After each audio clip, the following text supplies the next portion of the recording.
Hollywood ছবি first, তখন একটু নার্ভাস ছিলাম শুরুতে। হলিউডের প্রথম সিনেমা করেছি হচ্ছে MR9। আমি একটা ছোট্ট ক্যারেক্টার প্লে করেছি বনিয়ার্ডে। মেল গিবসনের সঙ্গে স্ক্রিন শেয়ার করার লোকটা আসলে আমি সামলাতে পারিই নাই। যে সিনেমাটা একটা সিরিয়াল কিলারের গল্প।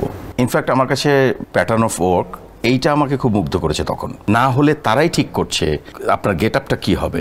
I had to prove myself. হ্যাঁ, আমার মধ্যে সেই কমিটমেন্টটা আছে। সো আমি বাংলাদেশের অভিনয় শিল্পী, যখন আমি ওখানে ওনাদের সঙ্গে দাঁড়াচ্ছি তখন I had to prove myself.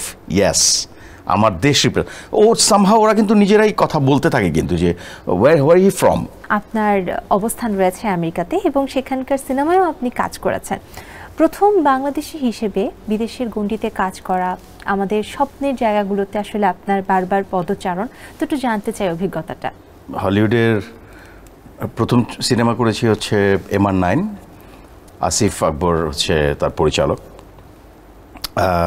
তো ফার্স্ট মুভি করতে গিয়ে যেটা এক্সপেরিয়েন্স হয়েছে যে ইনফ্যাক্ট আমার কাছে একটা নতুন প্লেস, নতুন জায়গা এবং তাদের প্যাটার্ন অফ ওয়ার্ক এইটা আমাকে খুব মুগ্ধ করেছে তখন ওই মুহূর্তে। প্লাস হচ্ছে আরেকটা জায়গা ছিল হচ্ছে অন্য ভাষা, ইংলিশ। সো ওইখানে অনেক বেশি কনসেন্ট্রেট করতে হয়েছে যেহেতু my mother language is Bangla. So সেখানেও আমাকে অনেক বেশি কনসেন্ট্রেট করতে হয়েছে। বাট দ্য থিং ইজ, ওনারা ট্যালেন্টদেরকে, আই মিন অভিনয় শিল্পীদেরকে, অ্যাক্টরদেরকে যেই মেন্টাল পিস দেয় অথবা যেভাবে তাকে প্রায়োরিটি দেয়, তাতে সে আসলে বাধ্য একটি ভালো অভিনয় করার বা পারফরমেন্স করার। বিকজ অফ সে শুধুমাত্র ওই বিষয়টা নিয়েই থাকে। ধরেন তাকে আরভি দেওয়া হলো, ক্যারাভ্যান দেওয়া হলো, খাবার প্রপারলি দেওয়া হলো, কমফোর্টেবল স্পেস দেওয়া হলো, আপনি রিল্যাক্স থাকলেন, আপনাকে কেউ টাচ করবে না, কেউ কখনো কোনো বদর করবে না, কিচ্ছু করবে না, আপনি ইন দ্য ক্যারেক্টার থাকলেন, আপনাকে কস্টিউম নিয়ে ভাবতে হয়নি, আপনাকে মেকআপ নিয়ে ভাবতে হয়নি। না হলে তারাই ঠিক করছে যে আপনার গেট আপটা কী হবে, রাইট? সো তখন আপনার কাজ কি? তখন আপনার কিন্তু আলটিমেটলি বিং অ্যান অ্যাক্টর আপনি কিন্তু আসলে বাধ্য হয়ে যাবেন যে ও মা, সব তো ওরা আমার জন্য করছে, তাহলে আমি বেস্ট অ্যাক্টিংটা আমি করতে হবে আমাকে সেটে, রাইট? তো সেইখানে একটা কমিটমেন্ট তৈরি হয়ে যায়, যেটা আমাদের মধ্যে বেসিক্যালি আমরা বিং অ্যান অ্যাক্টর আমাদের মধ্যে এই কমিটমেন্ট ছিল আগেও, কিন্তু ওখানে যাওয়ার পরে I had to prove myself যে হ্যাঁ, আমার মধ্যে সেই কমিটমেন্ট আছে।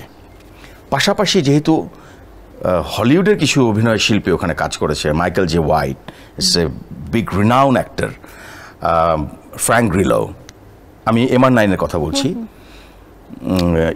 বম্বে থেকে, ইন্ডিয়া থেকে এসছে সাক্ষী প্রধান। তো তখন কি হয়, তখন দেশ রিপ্রেজেন্ট চলে আসে যে আমি কোত্থেকে আসছি, আমি কোথায়, আমি বিলং করি কি। সো আমি বাংলাদেশের অভিনয় শিল্পী, যখন আমি ওখানে ওনাদের সঙ্গে দাঁড়াচ্ছি তখন I had to prove myself. Yes, আমার দেশ সামহাও ওরা কিন্তু নিজেরাই কথা বলতে থাকে কিন্তু যে ওয়ার হি ফ্রম, তুমি কোত্থেকে আসছো, অথবা তুমি where you from, right? I am from Bangladesh. এই যে বাংলাদেশ বলতে পারা এবং তার সাথে সাথে রিকল করতে পারা যে বাংলাদেশের একজন অভিনয় শিল্পী একদম ঠিক জায়গা থেকে অভিনয় করতে পারছে, that is our achievement. So the first when I started that career like Hollywood ছবি ফার্স্ট, তখন একটু নার্ভাস ছিলাম শুরুতে, but set environment was very good. Like আমার আসিফ আকবর যেহেতু বাংলাদেশি ছেলে, সো অতটুকু একটু সাহস ছিল।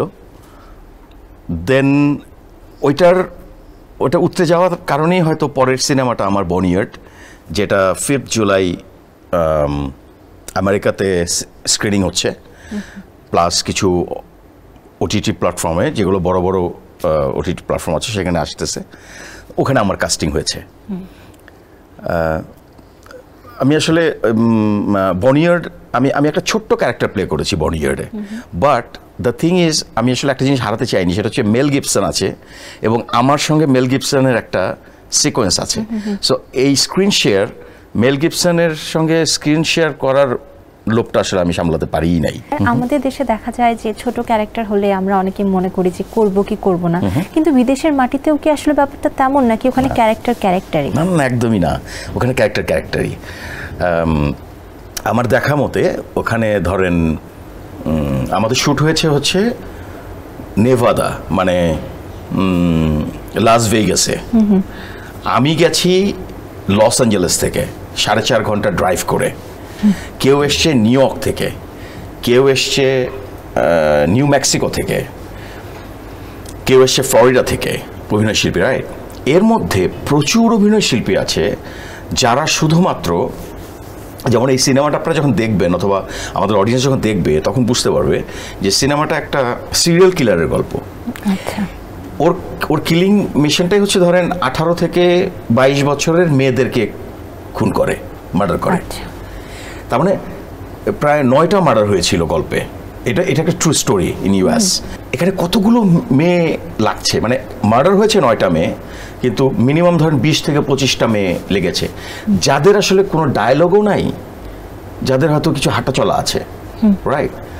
বাট প্রত্যেকটা character. So they came from like Florida to Las Vegas to do that film, that character. So ওইখানে ক্যারেক্টার হিসাব করা হয়। আরেকটা বিষয় করা হয় ওখানে, যে দ্য ডিরেক্টর যে শ্যুট করে তখন কিন্তু উনি কোনোভাবেই পার্সোনাল মানুষটাকে দেখে না। স্ক্রিনের মধ্যে উনি দেখতে চায় আমার ওই চরিত্রটাকে। সুতরাং ওনার জন্য যে একটি সিকোয়েন্সেও যে আছে তার তো সেটা ওই চরিত্র। সুতরাং ওইটাকে ওনার ডিসঅনেস্টি থাকে না, ওনার ভীষণ রকম অনেস্টি নিয়ে এসে শ্যুটটা করে। তাতে আপনি যদি ভালো কিছু করেন ডেফিনেটলি আপনি চোখে পড়বেনই।